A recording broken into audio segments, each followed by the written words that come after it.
Well, good evening and welcome. This is the meeting of the Special Education Advisory Committee of the Halton District School Board for Tuesday, February the 2nd, 2021. Given the need to practice social distancing due to the COVID-19 pandemic, we are holding this meeting remotely through a video conference. This meeting is being recorded. In accordance with Ontario Regulation 463/97 and the new guidelines effective February the 1st, 2021, any meeting of the Board of Trustees and/or committee meetings which are open to the public must be live streamed and be able to take questions from the public. The purpose is to foster two-way participation during these meetings. To comply with this, SEAC will be using a Google form, which is attached to each agenda distributed in advance of the meetings. Questions can also be emailed to Goodrow L, which is GOODROWL @hdsb.ca, and that address is also found at the bottom of the agenda. Questions posed during live stream meetings of SEAC may be answered during that meeting, particularly those related to agenda items, or at the following meeting at the discretion of the chair. For efficiency, multiple questions received that are similar in nature may be grouped together at the discretion of the chair and/or vice chair. Questions will not be attributed. Notation will be made that multiple people ask the same question.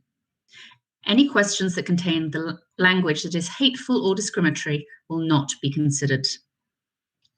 So as we get started, the Vice Chair, Lucille Morris, will start with a roll call to record who is in attendance. Please answer yes or present. I'll start with the trustees. Tracy, I've seen you. Yes, present. And hello. Heather. Good evening. And then Georgina and Margot. And then on to the Association for Bright Children. I've seen Deirdre. Hello. Yes. Hey. And then a new rep, Hetald. I think the new reps are joining next month, I believe. Okay. Then I'll go on to Autism Ontario. Is Lisa here? Yes, I am. Hi, Lisa. Hello. And then Candace from Community Living.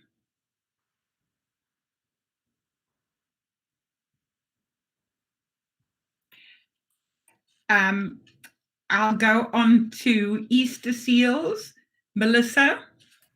Hi, present. And Sarah. Hi. Hi, Sarah. And then on to the Halton Downs Association. Sophia, I've seen. Hi, I'm here. And Mike. Mike actually will be stepping down from the role, so we're going to post a new position for the alternate.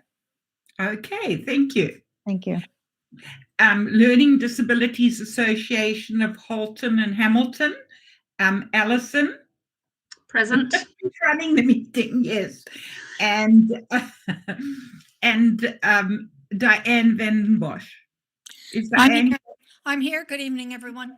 Hi, Diane. And then voice, Judy Shields. Okay. And then to the members at large, myself, James, who I've seen. Present. And then Diane Miller. Present. Okay. And then we also have Mark, who I've seen, and Lorna, who I've seen. We also have Colette, yeah? And good evening, everyone. And Colette. And Sean is here as well. Okay. And Sean. Okay, have I left out anybody? I think that's everyone. Thanks. Over to you, Alison. Great. So we're going to begin by honoring the land. Lou, would you be able to make the land acknowledgement statement? I will. Halton, as we know it today, is rich in history and modern traditions of many First Nations and the Métis. From the Anishinaabe to the Atawandurun, the Haudenosaunee, and the Métis, these lands surrounding the Great Lakes are steeped in Indigenous history. As we gather today on these treaty lands, we have the responsibility to honor and respect the four directions: land, water, plants, animals, ancestors that walked before us, and all the wonderful elements of creation that exist. We would like to acknowledge and thank the Mississaugas of the Credit First Nations for sharing their traditional territory with us. Thank you. Thank you, Lou. Okay, so first we need to approve the agenda for tonight's meeting. Are there any modification or amendments that need to be made to the agenda? If so, could you please indicate your wish to speak in the chat box?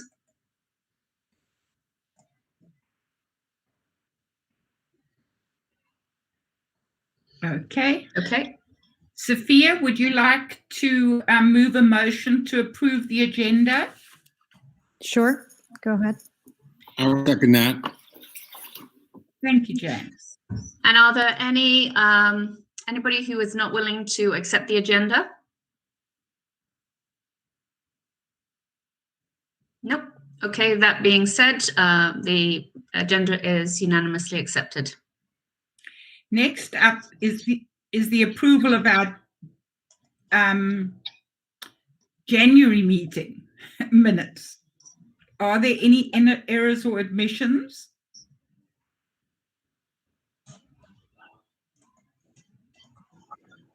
Okay, I don't see any, Lou. Okay. I'd like to ask Sarah if she'd like to move a motion to approve the minutes. Sure, yes.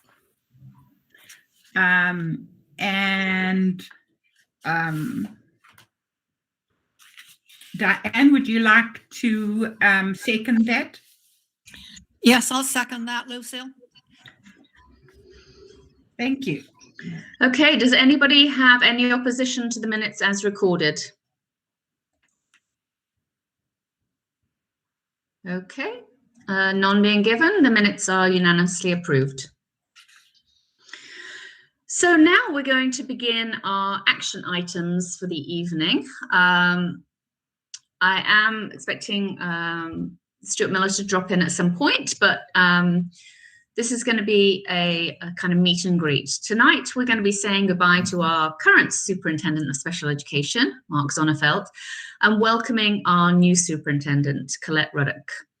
We also have some new community members of SEAC, and we thought it'd be useful if everyone took a few minutes to introduce ourselves, the organizations we represent, if any, and what we hope to achieve with our presence on SEAC.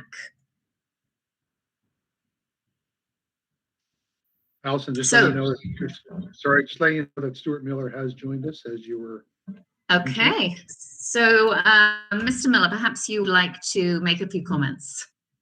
Thank you, Allison, and I appreciate I'm on another call, and it was tough getting the time, but I thought this was really important. I wanted to speak to all of you at SEAC. Of course, you know the role that you all play and how important a role is for this board, and more importantly for the students and the students your organizations represent. We would certainly not be the school board we are without the role of SEAC and those of you on it and previous people. But there is one person, and it's his last SEAC meeting, that I want to speak about tonight for a few minutes. And it's Mark. Mark has been the longest serving superintendent on SEAC as far as I am aware. And, you know, it's, I can tell you that being the superintendent for student services and special education and SEAC is not an easy job. It's a rewarding job because there are great rewards in seeing how kids and families develop and they grow and they learn and they're successful. But Mark has quite often you are dealing with families in distress, you're dealing with students in distress, you're dealing with staff in distress, and there's a source of frustration in that some of the requests are just, you are unable to accommodate, you're unable to make the changes you want, and you're never, ever have enough money to do the job. And as you all know, Mark has operated in an environment in which there have been cutbacks in student services and special education from the provincial government. And through it all, Mark has always maintained that professional calmness and integrity that is integral to this job. And I have great admiration for the work Mark has done. He'd be the first to tell you when he's made mistakes, and he's the first to divert praise when it comes his way, and he shouldn't do it, because there's a lot of praise indeed that should go to Mark. I think it is perhaps the most high-pressured and difficult job for an educator in the system, and that includes my job. I think his job is far more challenging because of the real desire to make a difference for the kids and families who perhaps need it the most. These are students, from our gifted students to our learning disabled to students with autism. These are kids that have difficulty sometimes navigating through the world, and their families have difficulty helping their children navigate through the world, and they depend and they count on us to do it. And we've been blessed to have a superintendent of student services that is empathetic, that understands those needs, and has done his very, very best at all times to try to make a difference for those kids and help them be successful as they go through our system and then beyond our system when they go into secondary school. So with that, Allison, I just thought it was important for me as director to publicly acknowledge the work of Mark and his companionship and his counsel to the rest of us at the admin council table.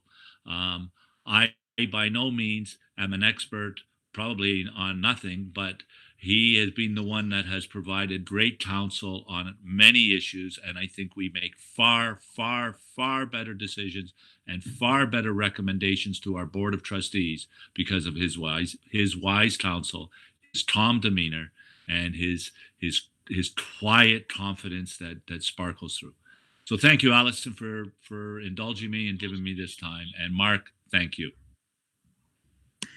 Thank you very much. And I'm sure that we would all reiterate the comments and congratulate Mark on all the wonderful things that he's done. I've not been here for particularly long, but I know that many others have seen the vast amount of work that Mark has been involved in, and we wish him all the best in his new role, and know that he will be equally successful in supporting students in that role. So congratulations, Mark. We're going to miss you, but I'm sure you'll be coming before SEAC to present some of your new work and ideas. Thank you.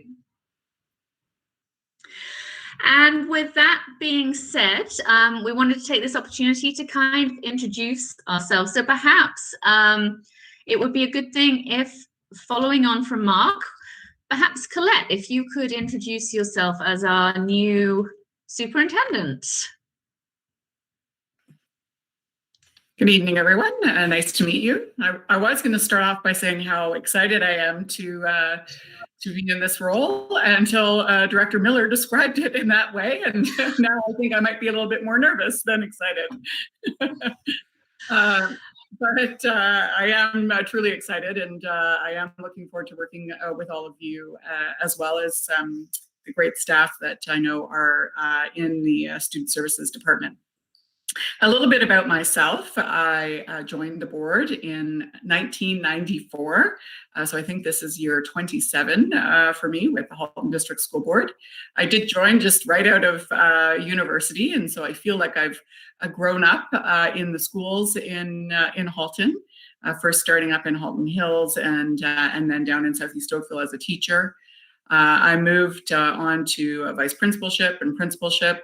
I spent a short time at the Ministry of Education in the Teaching Policy and Standards branch. And then in my most recent role as a superintendent with the board, I had a family of schools in Oakville of 22 schools, as well as the student health portfolio. And so I've been supporting the board through this pandemic, which has been very interesting work. And along the way, I had two kids. So I have a daughter in grade 2 and a daughter in grade 5, both in Halton schools. So I live Halton District School Board as both a longtime employee and as a parent. Great. Well, really glad to have you on board. Stuart, yeah? Yeah, I just want to, I didn't mean to make you nervous, Colette. You have, you're going to do a fantastic job. I would say this about Colette. I think you're getting someone with very similar attributes as Mark.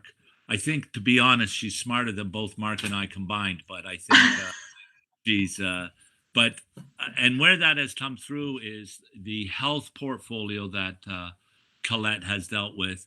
No one ever expected it to be a challenge that it was this year, and she has seamlessly helped us navigate through the incredible challenges of COVID and the pandemic in our school. So I think SEAC and Student Services is well placed now with Colette taking over the reins. Great, great. Well, as I said, what I thought would be useful, or we thought would be useful, is if each of us gave a brief overview of which organization we're from, so that Colette has a bit of an understanding of who we represent, what we're doing here, and then we can all start from a basis of knowledge about one another and as a team going forward. So I'll just quickly go first. My name's Alison Brindle. I'm the Executive Director of the Learning Disabilities Association of Halton Hamilton. I've been in that role for, well, since the pandemic hit. Previously was the president, but now taking on a more operational role. And I have one child in grade 10 right now in Central, and I have one that's about to go to Central hopefully in the next year. So I'm here to do whatever I can to make the lives of all students, but particularly our exceptional students, a little bit easier and help them achieve their full potential. So perhaps Lucille, you could go first. Go next.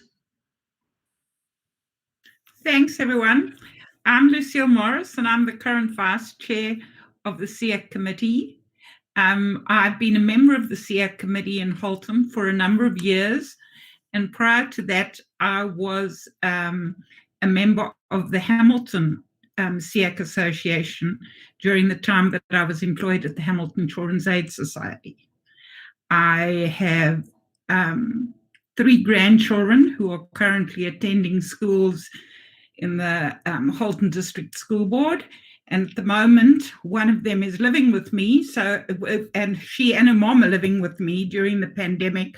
So I am in constant communication with the teachers as I try to get through this learning that I last did many, many years ago. And my latest thing is that I've now learned how to upload slides in Google for a presentation on lungs. So that's me in a nutshell. Thank you.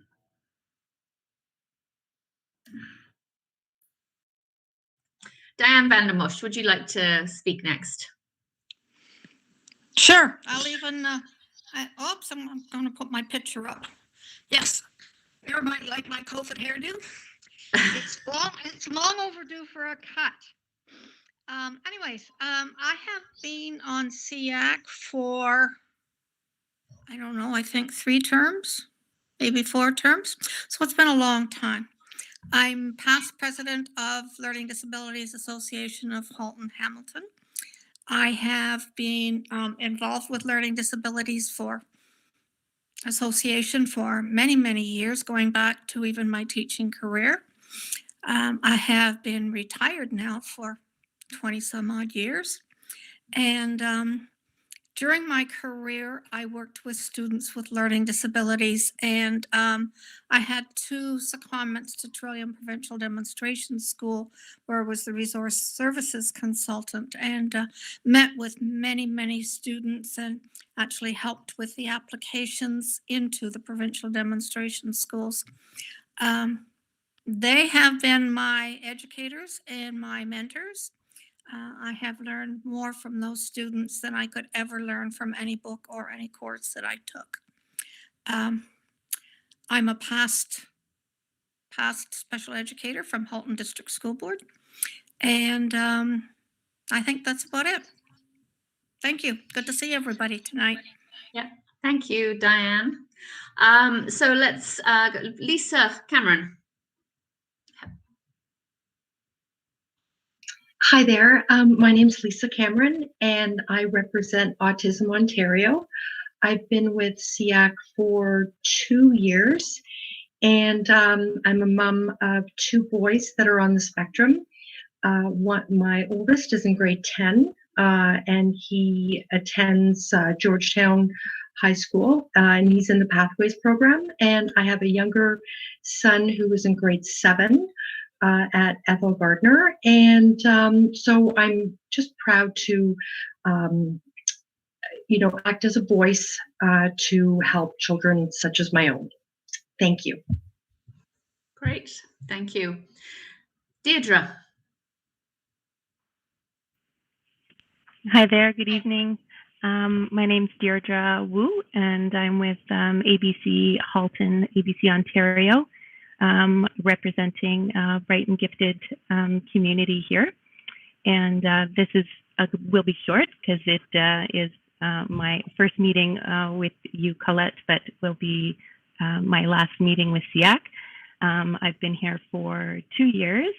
I have 2 young children with Halton District, both identified in the gifted program. And we've had a rough year this year, but both of them are in the gifted programming, and we quite enjoy being part of the community. So we have 2 new volunteer members stepping up starting next month, and we like to be a part of the SEAC community, giving a voice to all exceptionalities. Specifically to bright and gifted families here in Halton and the board. Thank you. Great, and thank you, Deirdre, and thank you for your time on the on SEAC. We will miss you, but we will look forward to welcoming your colleagues starting next month. Diane Miller. Hello. Yes, my name's Diane Miller, and this is my 2nd year in SEAC now, and I thoroughly enjoy it. I work as a patient researcher and interviewer, and I have 3 children who are now all in university. So my last one just left the Halton District School Board to go into her first year at university. I'm a member at large.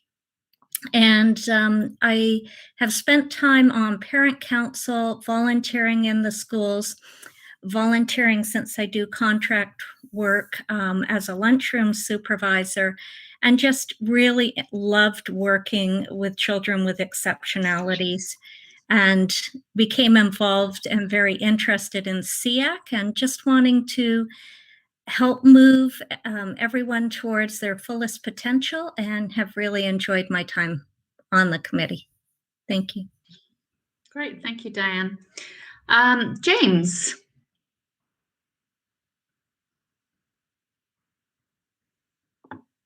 Hi, sorry, I just struggled to get my microphone back on. I'm James Baldwin, and I joined SEAC in 2018 while I was on a leave of absence. I'm a teacher for the deaf, and I started getting students who had either learning disabilities or other issues, multiple exceptionalities. And so I just wanted to become more familiar with the various special education approaches, and I thought it would be a good way. Plus, hopefully, get a broader understanding of what kind of services are out there for individuals of this type. And as a member at large, I'd like to consider also the regular students' point of view about what's happening at the Halton Board.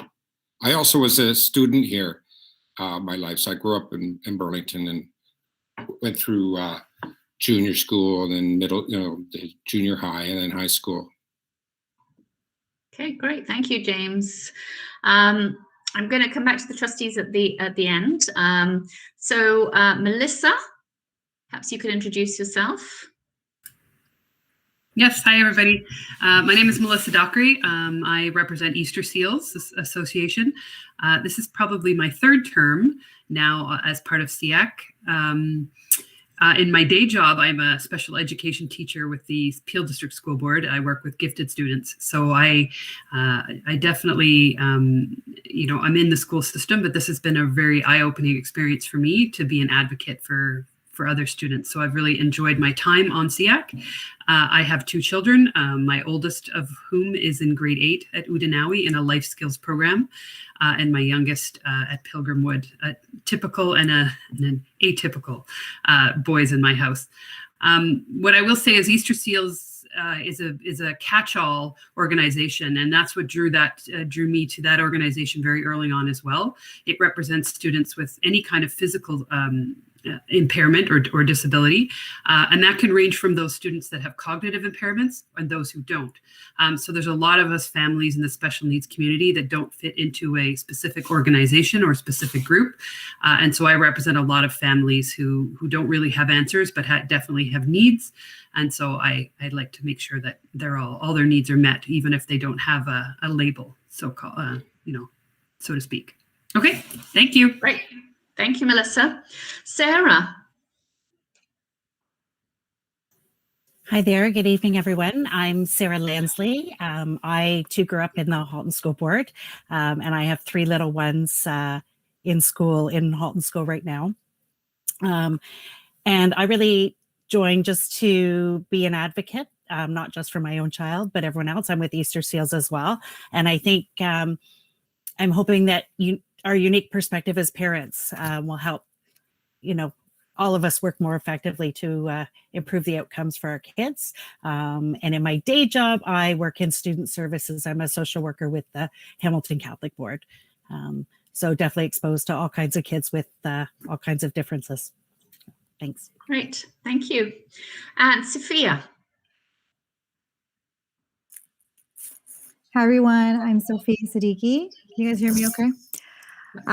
So my gosh, I've been on SEAC for a while now. I'd say 3 to 4 years, probably 4 years now. And it's been wonderful to be able to advocate. I represent the Halton Down Syndrome Association. So I represent or advocate on behalf of all children with Down syndrome in Halton. I'm also the mom of 4, so super busy household here. My eldest, who is 12, has Down syndrome. I try to be an advocate for parents in the community, so I run workshops for them, help them navigate the education system. Professionally, I'm also a teacher with the Peel District School Board. And yeah, I love what I do, and I'm trying to help families navigate the system like I had so many people help me navigate when I needed it. So it's been a wonderful community, and I look forward to getting to know you, Colette. Great, thank you, Sophia. Candace, I think you are our newest member. Is that right?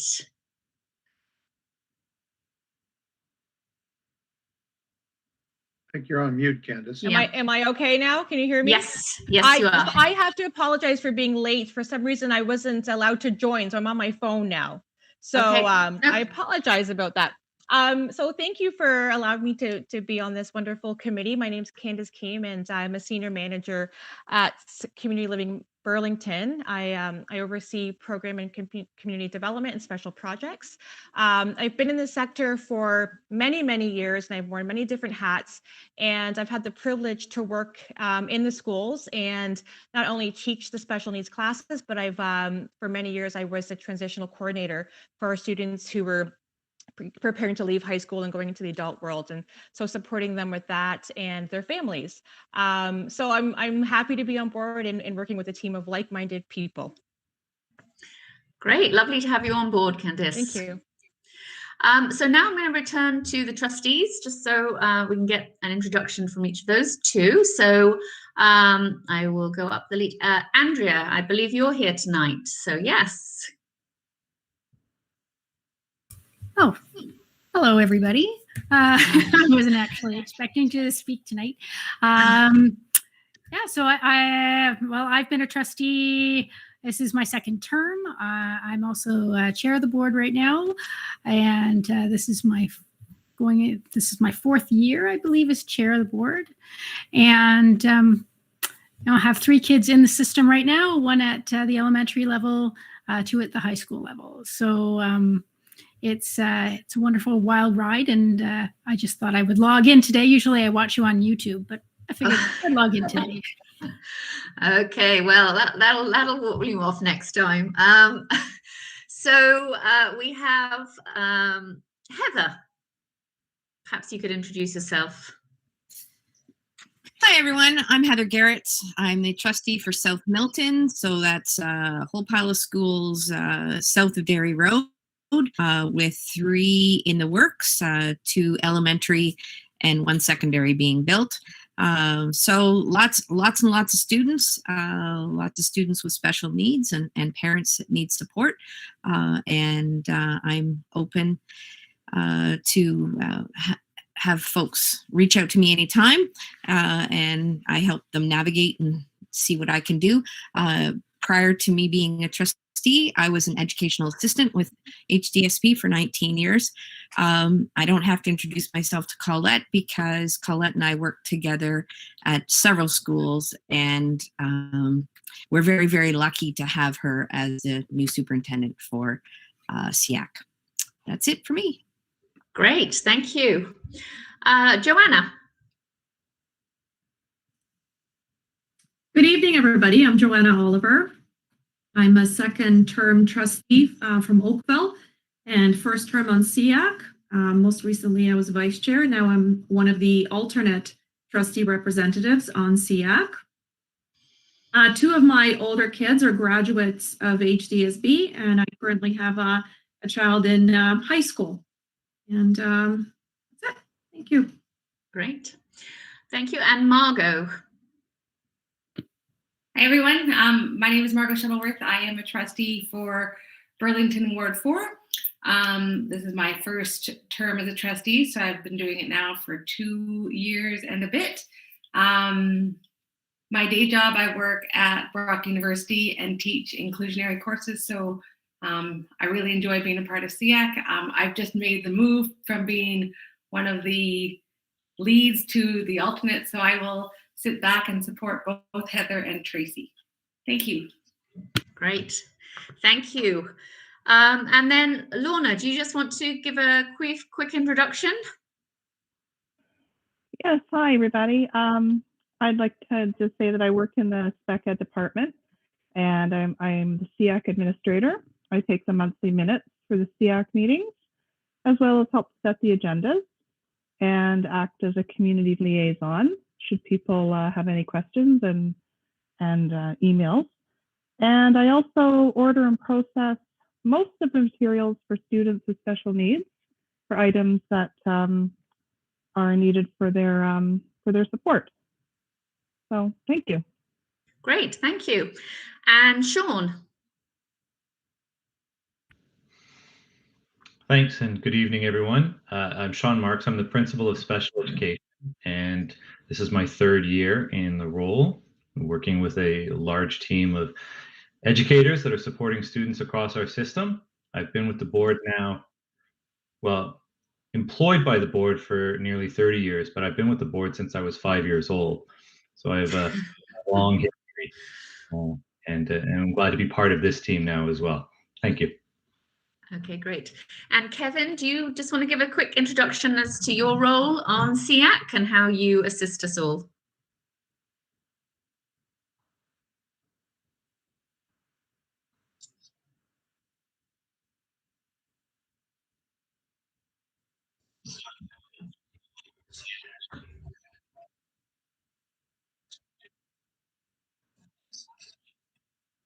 Great.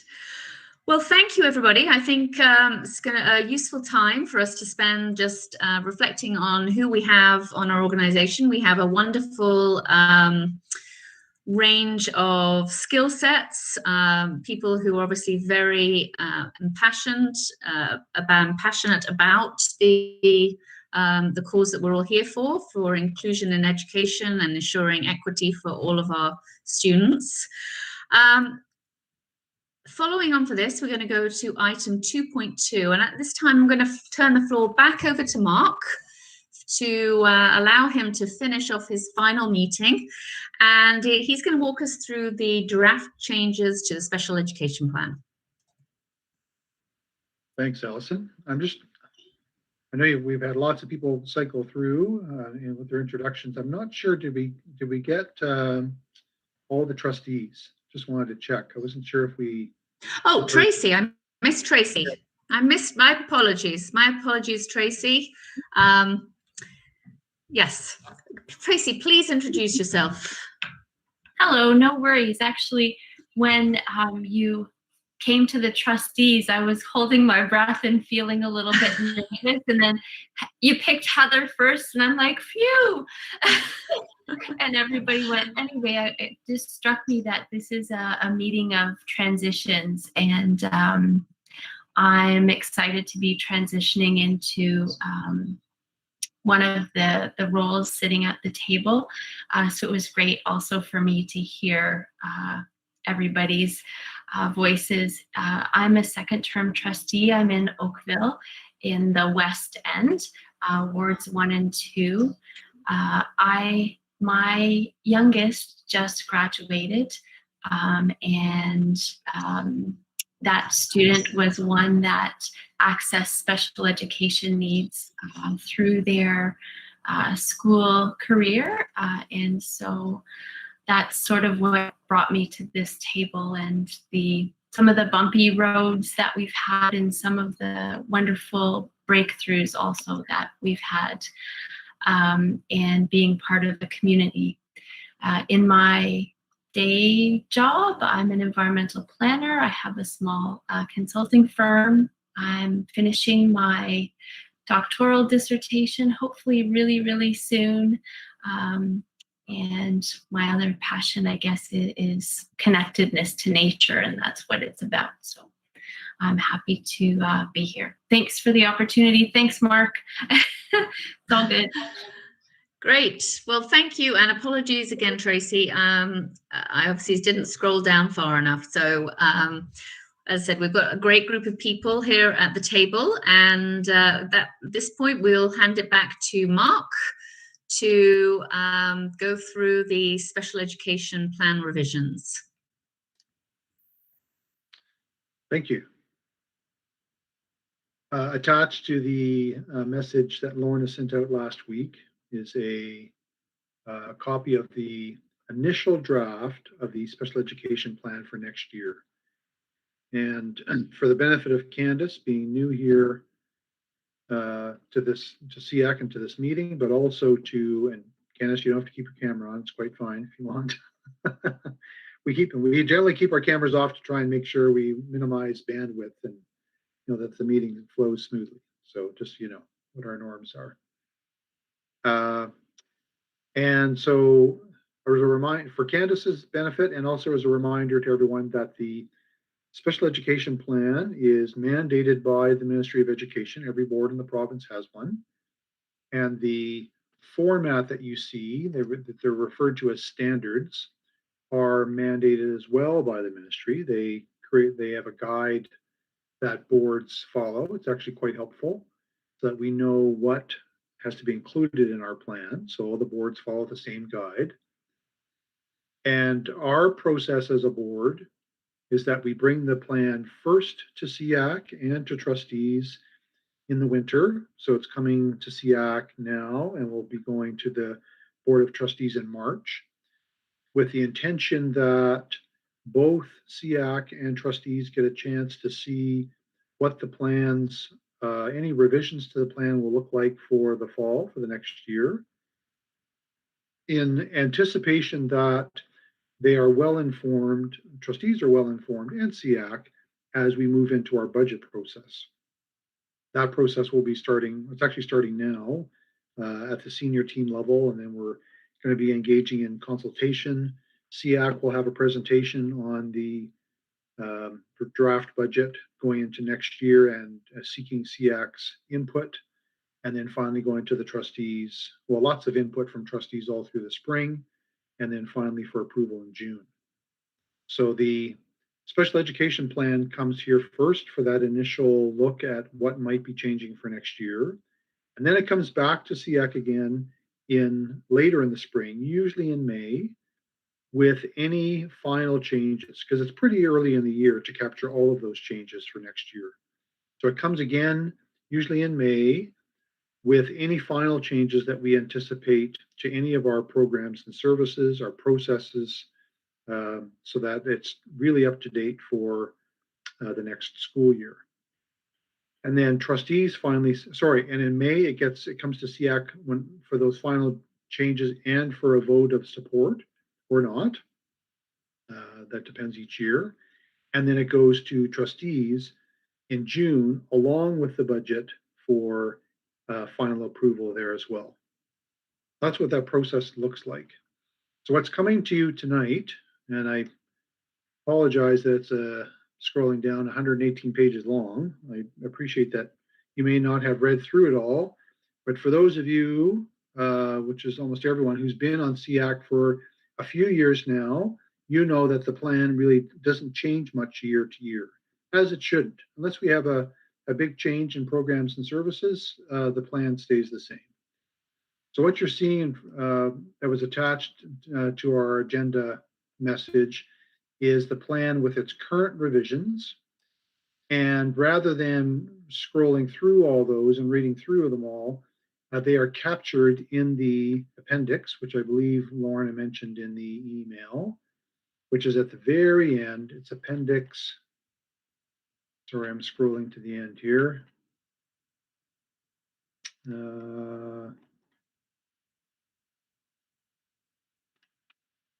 Apologize for the pause. Appendix R. So the very last, starts on page 117. This is a summary of the amendments. So by summary, meaning if we've adjusted a word here or there, we really try to minimize the changes. So and that's because historically we've gone and done some really detailed changes, and then we found that we changed the word one way one year and then we changed it back the next year, and just said this is kind of silly.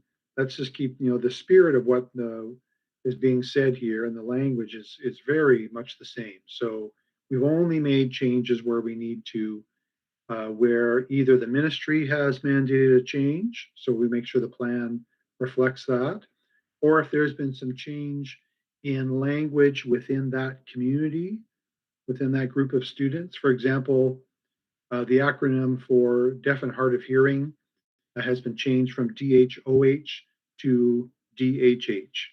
So that's a change that community appreciates. So that kind of thing we've updated. Just looking through if there's anything else that would be significant. In our last round of contract negotiations with staff, our applied behavior analysts, those are staff with education and expertise in supporting students on the autism spectrum. Their title has been changed from applied behavior analysts to just behavior analysts. So those kinds of changes are reflected in the plan.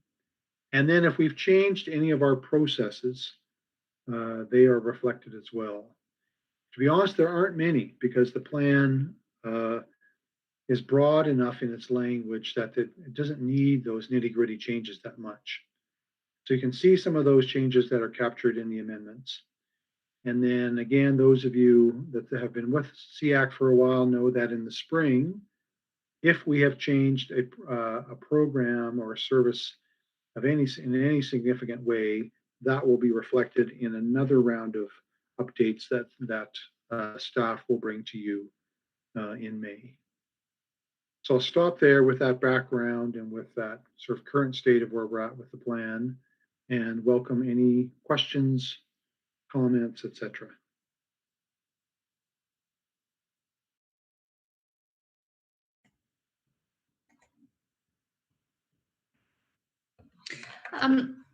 Mark, I have a question.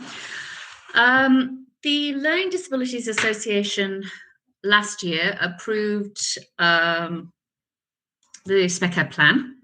We're happy to do so on the basis that we understood that certain additional staff were going to be hired. Obviously, there was a pandemic that took place, which threw things out of balance. Will we be able to see during the budgeting process what was expected for last year and whether that is going to be in place for the coming year? Yeah, that's a great question, Alison. Thanks for that. I think, like, for an example of what you're talking about, is that we hired 5 structured reading teachers that staff or that are specifically trained and working with students with learning disabilities to help them learn how to read. Right, students have had some real difficulties in that way, and bring those strategies and skills to that work.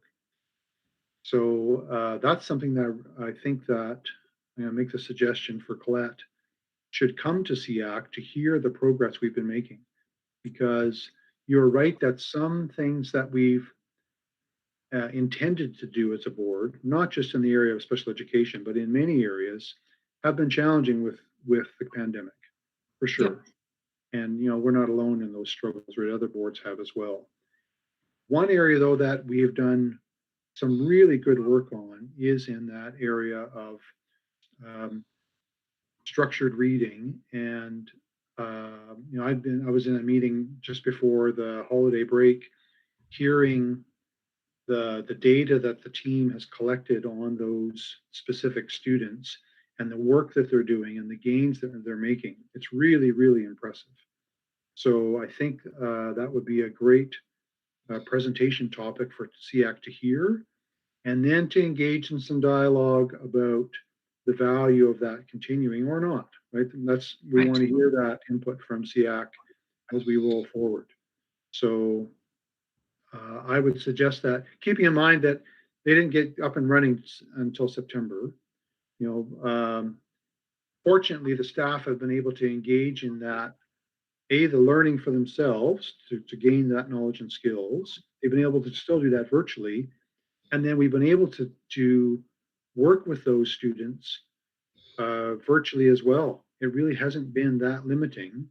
Actually, one of the benefits of, that's the wrong language. I won't say a benefit of the pandemic, but some learning we've gained from the pandemic is how to be able to work across schools and to group students based on their needs and their profiles and support them where we wouldn't have before, right? If they all had to do that in person.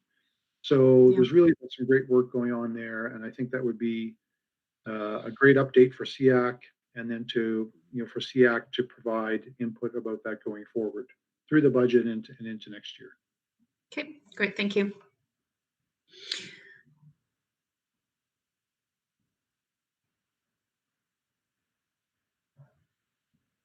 Any other questions? Concerns?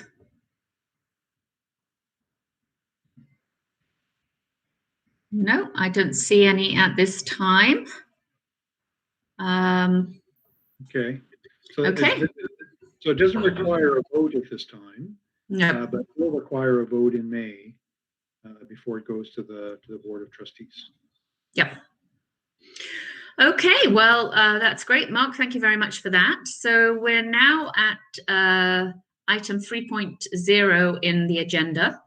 And this is the SEAC discussion and question period. So if anybody has any specific questions or topics they'd like to raise, could you please do so, indicate in the chat box, and we will raise those questions on your behalf.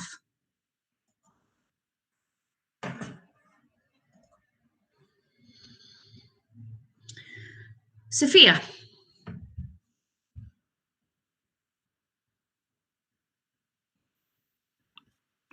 Hi, everyone. So just a quick question about, I had a couple of parents reach out to me about the synchronous learning that's happening with the classes. So I know that the kids that are on the contained programs are going in person, but the children that are sort of integrated in a regular classroom, a mom emailed me really concerned about her 4-year-old daughter who's in a mainstream kindergarten classroom, and said that the school hasn't done a lot to accommodate the daughter. So she's not able to take part in the mainstream online learning with the class, but she hasn't been receiving sort of regular EA support via the online platform. So for the most part, and to my knowledge, I think that an arrangement was supposed to be made between the school and family. So it was only many had said that, no, we are receiving that, but a couple of parents said, no, we haven't received that, and the school has not really talked to us about that being an option. So I just wanted to know, what can I tell families? What was the messaging to the system? Like, do all principals know that that's an option for parents? How is that working? If parents, were they given an option? Like, if they wanted their child to attend in class, even though their child is in mainstream, was that an option? Just wanted some clarification so I can take that back to our members. Sure. Thanks, Sophia. Thanks. So you are correct. On January 4th, I think I have that in my update, if I believe. On January 4th, we had students in CPP, Project Search, Reach, Campus Life Skills, and Communication all be given the option to return to in-person learning, as the ministry had asked that we consider. So as a board, we made that decision. And then shortly after that, we looked at other students that were having difficulty, really significant difficulty in the virtual learning environment.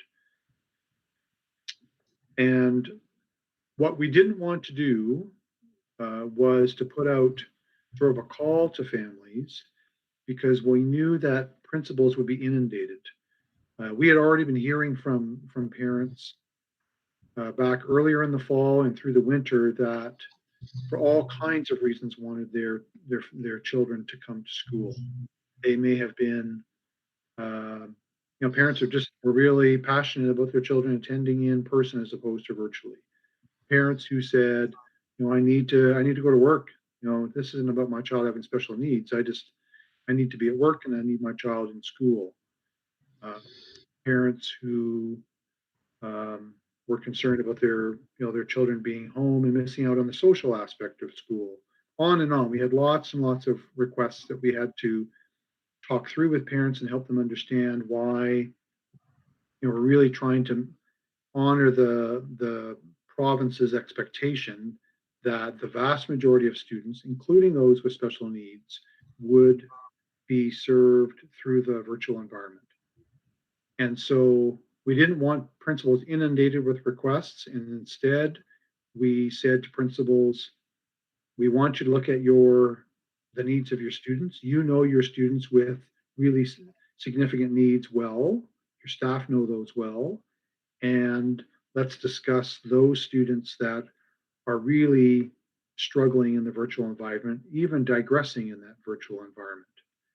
And so those are the ones that principals considered on a case-by-case basis and reached out to families to discuss should they consider their child attending in person or not. So that was the sort of the broad criteria and the process that was considered. Okay. Yeah, in this case, the child is 4 years old, Down syndrome, so she's pretty much nonverbal. And so the mom was really upset. She said, the regular classroom discussions that happen, the online learning, she's not part of that at all, is feeling really isolated. And so they're struggling. So in this case, it's not that the mom has to go to work or anything. It's most of our children would not be able to keep up with the regular class in an online environment. So the ones that are in the contained are doing great. It's been so nice to have them back in school. But the ones that are in the mainstream classes, I think those are the ones that the few emails that I received in the last week are of parents that are pretty upset that they're not even getting regular sort of EA sessions and whatnot. So I can forward some emails to you perhaps maybe, and you can look at it individually or. Yeah, for sure. I don't mind that at all. we're working with schools saying, so what have you, schools, are you sort of exploring all options in terms of how to support that student virtually? And that doesn't mean, for example, in grade 4, at age 4, I think the government has said that those students should be attending up to 180 minutes a day. We know, however, for a number of 4-year-olds, that's quite a challenge, right? So the number of minutes and what the programming looks like really varies with the ability of the children to engage. Of course. So what that looks like for that specific student and the strategies that the school is using to engage that student, obviously I can't speak to that specifically, but we would like to see the school sort of try all the options, the strategies, resources before they consider in person. Right. And that's not because we don't want to meet the needs of kids. It's because we want to keep the bar high about how many students we have coming into school, right? If we have 100, 200 students coming into school, then we're not doing what the government expects around, minimizing attendance and minimizing the spread. Right. So, but for sure, if there are ways that we can support those schools, and maybe in-person learning should be considered for the student. Well, we'll look at all the other strategies and resources we can draw on first. Perfect. Okay, so we'll be in touch then via email. Yep. Thank you. Thanks so much. Lisa, you had a question.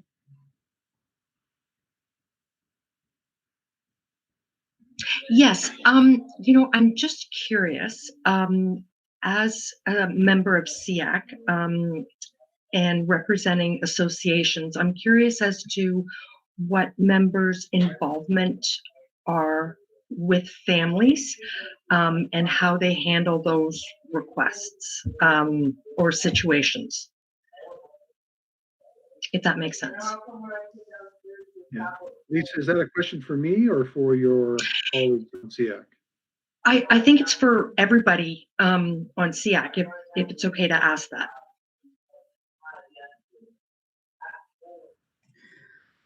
Are there any, can I park it for a moment, see if there's any other questions that relate, and then, because obviously it's a chat among the group, if we have no time constraints, we can address it. Yeah, does that sound good, Lisa?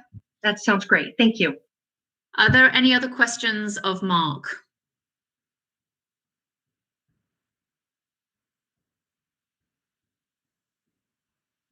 At this time? Mark? No, sorry, that's just me clicking the wrong button. You're going to ask yourself a question. Okay, so as we have a few moments, then perhaps members of the committee could just provide their insight to Lisa about how they handle queries from, just to get clarification, Lisa, is it how you bring those questions from your members to SEAC? Is that what you're asking? How do you gather that information and bring it to SEAC?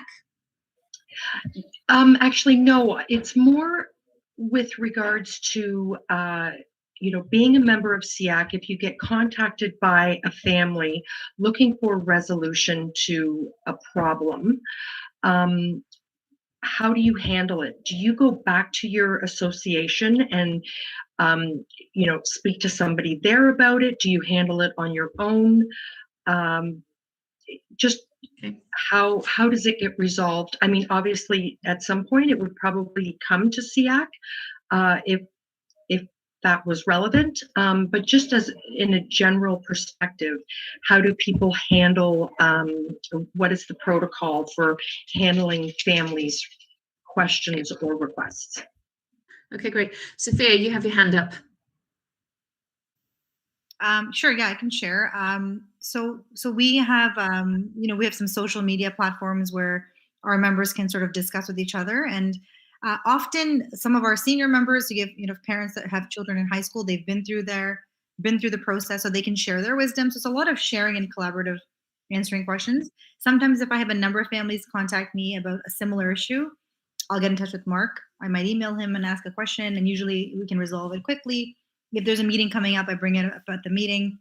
If it's something that I think might pertain to others as well, and they may have the same question. But then our website lists our SEAC members' contact information. They get in touch with us, and then we kind of go from there. I don't know if that helps. But. Yeah, and just to add, Lisa, I mean, what we do as an organization is that, we do also recommend and advise our parents that there is a protocol to be followed within the school system, which is that dealing with the classroom teacher, then the CERT, then the principal. Our role, as we see it at Learning Disabilities Association, is to potentially help them navigate that. Where are they on the path, and what do they do if they're not happy with the resolution? Also, to help manage expectations of what is possible and what isn't possible, to work as partners with the school board. If it's a series of issues that are coming up, again, as Sophia said, might raise those with Mark, that we're hearing things that would indicate an issue. But I think for most of our organizations, we kind of are operating at the ground level. I think you're operating through Autism Ontario, aren't you? So perhaps you have to go through them. I don't know. Well, yes, and that's kind of what's come up is how involved they should be, and kind of what my how do I say this? Basically, just the chain of events and who to put through requests to and what the expectations are. So I was just curious, as far as other members, how they represent their association. Yeah. So I mean, if anybody else wants to chime in, but I think from LDAH's perspective, we obviously, we're working at the ground level, so we take those requests and then we help them navigate the system. We fortunately don't have to go to Ontario to get a resolution for our students in Halton. We deal with that ourselves. Yeah. Anybody else have comments or questions for Mark?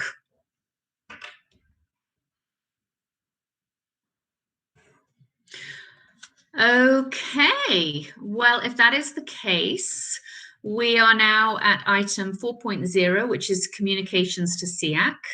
Item 4.1 is the superintendent's report. You've all received a written report from Mark, and I'm going to ask Mark to provide a brief summary of the report. And if you've got any questions, as usual, hand up in the chat box. Thanks, Alison. The first item on my update, I think we've already talked about, because that was covered very much in my response to Sophia, or around the extension of virtual learning. So I'll leave that there. Those of you who are wondering how much longer will this go on, your guess is as good as mine. So I know I think in the press, the minister has said that they're hoping to do an announcement tomorrow. I think they made an announcement of an announcement. So we'll see what that looks like. Unfortunately, boards tend not to get any advance notice of what those announcements will be. So we will be watching the news tomorrow, just like you will, to see what that looks like. Our model change numbers, I believe you're aware, we continue through the course of the school year to give parents the option to continue in in-person learning or continue in virtual. They made these choices back at the end of August, and then we've had families make choices to go either into virtual or into in-person throughout the course of the year.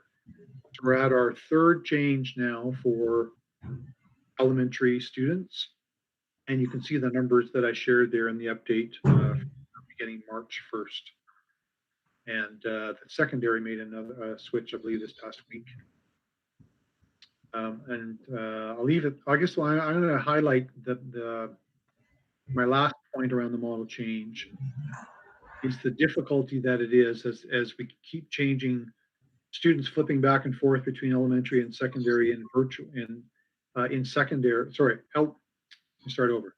As the students flip back and forth between virtual and in person in secondary, it becomes more and more difficult to give them the courses they need, especially if it's a smaller school. You know, if you imagine a school like, I think like Aldershot is down below 400. I think Acton is maybe even below 300 students. Those small schools find it pretty hard to run all the courses that their students would like to see run, and therefore it can be difficult, especially when they get down to, here's the final course I need. Will my school be offering it or not?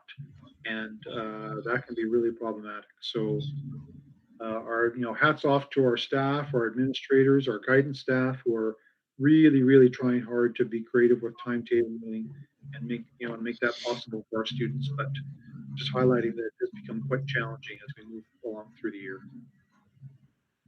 The CCAT administration, I did share this last meeting, and so here's some numbers you can see here around the number of responses we've had and the number of students that are going to be writing the CCAT this coming Friday on the PA day.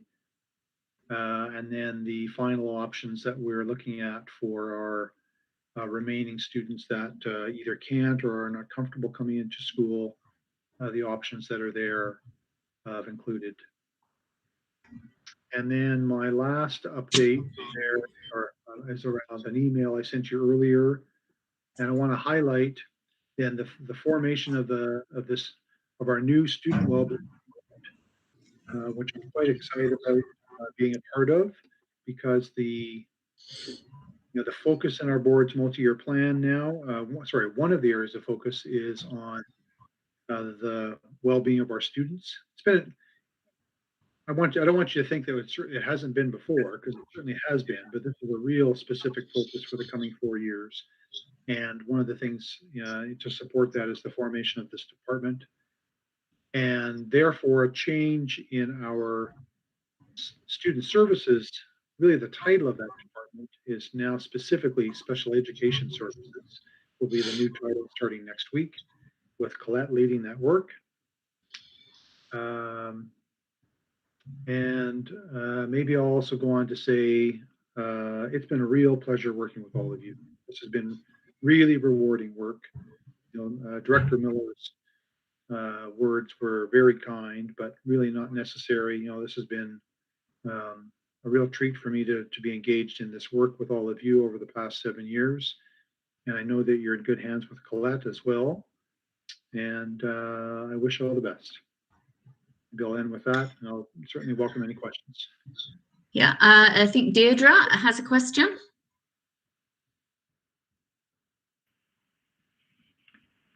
Yes, Mark, I just wanted to ask about the CCAT. There's just quite a reduction with virtual students. I know that you guys did send out the other communication looking to catch all the ones that were missed. Maybe they didn't receive the communication or didn't respond. I'm not sure usually how many don't participate in those tests on a regular basis every year. I'm wondering if there'll be something next year or something available to those students should they want to do a CCAT later on. If something comes up later where they want to now do the test and say, oh, I didn't see it, or I wasn't aware, or something along those lines. Because I think there's, over 600 students that are not going to be doing it for whatever reason. Just curious about what might be happening there. Yeah. Great question, Deirdre. Thanks.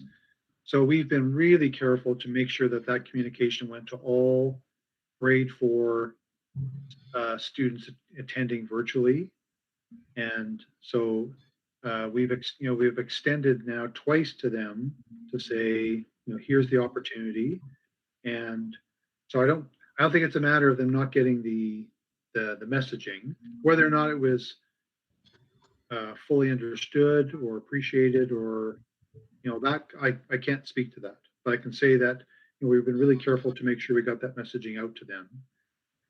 And whether or not all families want to participate every year, I guess I can't speak to that specifically, but I know that, we provide them the option. So going forward, next year, and actually Sean and I were talking about this today, about whether we will, how we would open that up if that's necessary to, they'd now be in grade 5 next year, or if we would follow our problem solving process as we would with any students that are, having some difficulty and looking for, how do we better understand these students, right? How do we better support them? And might we offer them the opportunity to write the CCAT? Possibly. Or might we do another assessment like a WISC? That might be another way. And that's an option ongoing, right? Before grade 4 and into the junior and intermediate grades as well. That it's not uncommon for us to do assessments at a variety of times, sometimes with students that are highly able, and sometimes determining that they are gifted. So that would continue for these students as well. I think it might be uncommon, though, for teachers to be possibly looking for those qualities or noting them in students if they feel that a CCAT 7 would have been given to these children at some point, and a catch-all for grade 4s. So these students may not be on the radar for parents or for teachers in the classroom. I'm just thinking, if we have parents come forth next year saying we didn't know, or we didn't receive that for whatever reason, will we be able to approach HDSB and say, they got lost somewhere? Can we do a CCAT with everybody else this year? Would that be a possibility? Is that being considered? Yeah, for sure. It would be a different, Nelson, who is the publisher of the assessment, they provide the testing materials at different grade levels, because as you can, I'm sure, appreciate that there would be different academic challenges at different grades and different norms. So we would need to purchase the materials for them to occur for grade 5 students. I think a way, so would it be a possibility? Yes. We'd have to look at whether that would, once again, would we look at buying the materials, or would we instead consider a WISC as another way of doing it?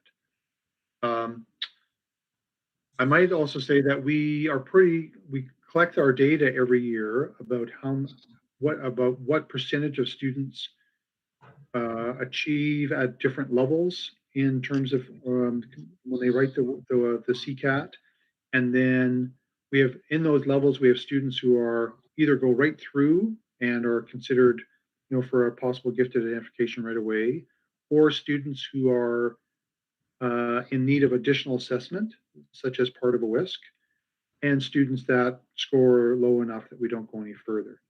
So we look at that data every year to sort of see how are we doing, because based on our population and knowing that those tests are geared towards the top 2% of our students in terms of their scoring, are we sort of in keeping with that as we go along year to year?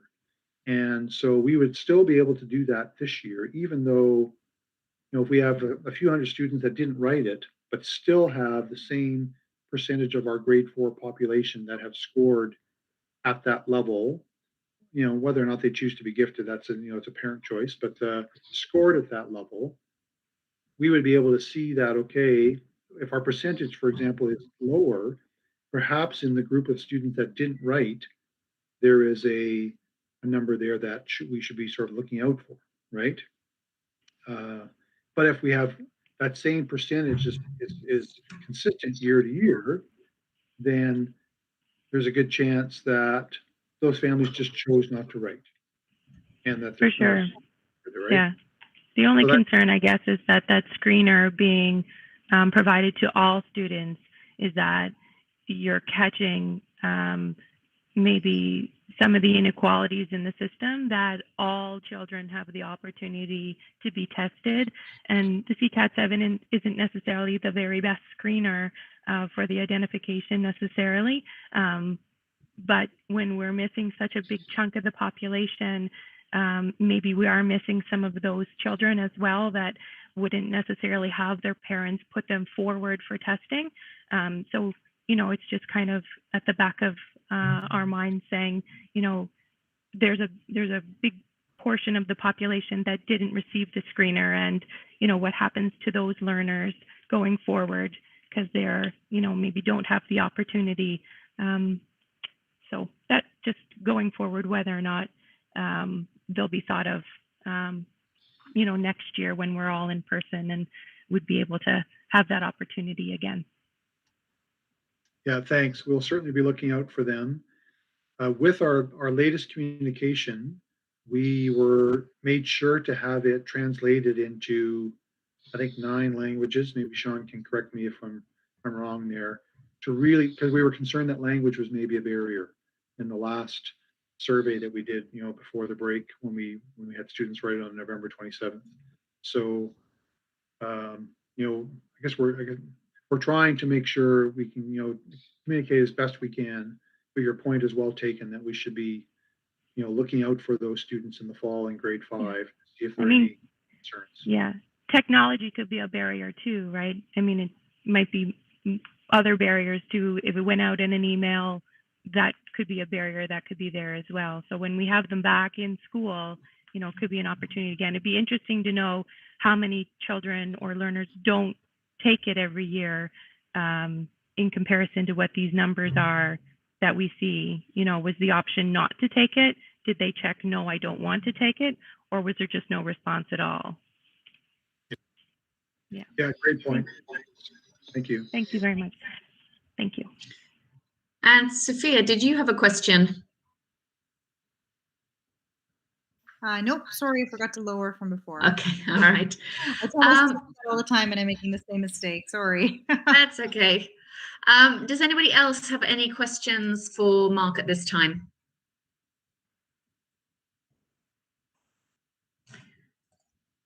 Nope. Okay, so we're now going to move on to the association reports.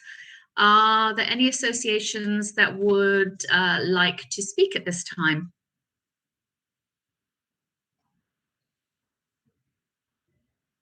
Deirdre, is your hand still up or would you like to speak? Nope, you're down. Okay. Any other organizations that would like to speak? Okay, well, the Learning Disabilities Association will. Let me just flick back to. So we currently have 2 executive functioning programs that are opening shortly. One program will be offered for students in grades 8 to 12, running twice a week for 4 weeks. It's focused on building intrinsic motivation and helping students identify which tools will help them from a variety that will be presented. We'll also be running a program for parents of students in the younger grades, helping them, the parents, to reinforce strategies at home for learning. Details on these programs are going to be available at www.ldhh.ca.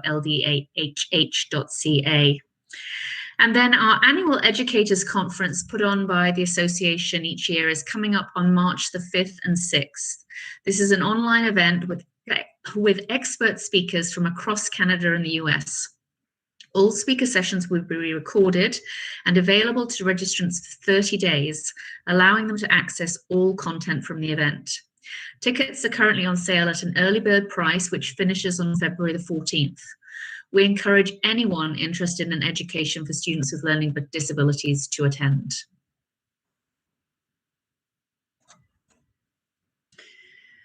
Sophia. Hi, sorry, I did want to share one thing actually. The Down Syndrome Association's annual contest is coming up. So to celebrate World Down Syndrome Day, we always hold a contest for the schools in Halton to create some sort of either a slideshow or presentation, video or poster about inclusion. And so we've given out cash prizes in the past, etc. We are opening the contest again this year. And we thought it would be nice for kids to either collaborate together online or submit individual posters, etc. Registration has to be done by February the 15th. And so Mark, if you could please forward the poster, which I'll share with you, to all the schools, as you guys do every year, that would be awesome. Yeah, It actually already went out to schools last week. Beautiful. Thank you so much. Awesome. Diane Vandenbosch. I'd just like to take a minute, Allison, and thank Mark personally and from LDAH for his support over the last few years. I think, as I said personally, and from the association and from our parents, we really appreciate the fact that he has always been open and receptive to phone calls and to emails, and we certainly appreciate that support. Thank you. Thank you, Diane. And we wish him well in his new endeavor and his new post. Great. Thank you, Diane. Okay, any other comments? Any other association reports? If not, we'll move on to the trustees report. Thank you. Because it's transitioning, we've Trustee Al Harrison and I have decided we're going to do things a little bit differently, and we're going to tag team this report, and we probably will going forward. So I'm going to start. There's quite a few items actually on the list. We've been a little bit busy lately. As you know, and we've started it tonight, two-way electronic participation at the board and committee level, and how we're doing it and testing it out and see how it goes again tomorrow night. We've also had the chair of our board, Andrea, write recent letters to the minister adding an educator. We're hoping that they will add an educator to the command table so that good decisions can be made with an educator sitting at the table, and we're hoping to hear back from them on that one. Also, we wrote a letter about the inequity of the high-speed internet, and I apologize if this is breaking up at all, because my internet connectivity is terrible, as many of our students and our staff in North Halton are experiencing. We've also approved the operational report in January for the next year. Updated the policy to include renaming of schools in a case where we might have to rename a school for some reason. A committee of the trustees put something together for that. And the board is considering updates to the privacy and information management policy. And we'll see how that goes. And now I'm going to pass it over to my colleague, Tracy. Okay, awesome. Thanks very much, Heather. And I just want to say that despite the fact that trustees Shuttleworth and Oliver have switched places with Heather and I, it's very much a collaborative effort. So we all kind of have input to the reports, and we're all here to listen, and we take reports back to the board table as well. So just to finish up with the points, when we did our multi-year plan, a number of people, including those in this session, asked us about, well, how these are all great ideas, but how are they measured? So at that time, we said the operational plan, and it's coming. And so just as Heather said, it's here now. So if anybody's interested in what those measurements look like, it's from the January 6th meeting, I think. And the measurements are different this year because we don't have things like EQAO. So there's a bit of creativity in there, which I think is really great. And then there's a second policy, in addition to the one that Heather mentioned, coming to the board table for consideration, and that's the French language policy. And that is under the agenda for this coming meeting, which is tomorrow, actually. As we heard the budget development cycle is also beginning. If you can imagine, it seems like we just got through the last one and have had ongoing discussions with the ministry about various supports related to the pandemic. So we're going to be getting back into that right away. I believe it has been mentioned already, but the minister is scheduled to make an announcement tomorrow related to return to school, I believe. And I think there's a letter going out from the board tonight with some information in there. And the last thing that we wanted to mention, I think Lorna had circulated the report from the Provincial Parent Association Advisory Committee on SEAC, which outlined the findings of the 2020 survey that was done. And in that report, there are a number of action items, such as circulating.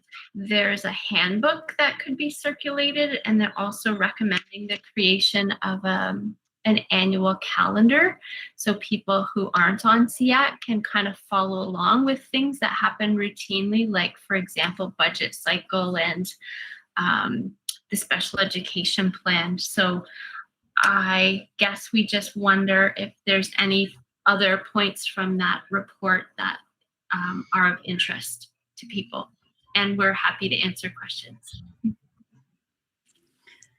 Just to comment on that, Tracy, I think at the meeting we held recently to discuss the agenda, the plan is to try and develop a year-long agenda, taking into account some of the items that consistently come up and schedule other ones. So that's kind of in the works, and we will be continuing with the work on that for the setting of the next agenda.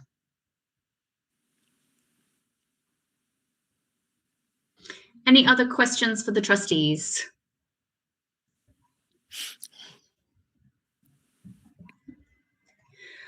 Okay, so at this time, I'm going to ask for committee reports. I'm going to go through a list of the standing committees and ask for any updates from SEAC representatives on those committees. The Parent Involvement Committee. No. Accessibility Coordinating Committee.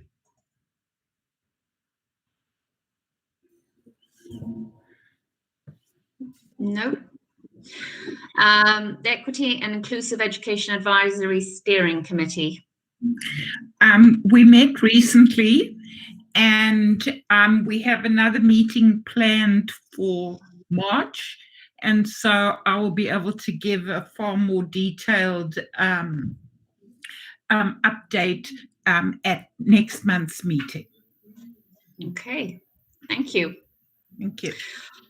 All right, we're now at item 5.0, which is any issues, items for the next agenda or order paper. Next meeting, a suggestion has been made that the Halton Down Syndrome Association would be able to provide us with a presentation about their organization. Are there any other items that people would like to see on an agenda coming up? As mentioned, we will continue to meet and try and schedule in the standard things that need to be on, and areas that the district school board is working on that are of interest to us. But is there anything in particular that anybody would like to see brought to SEAC?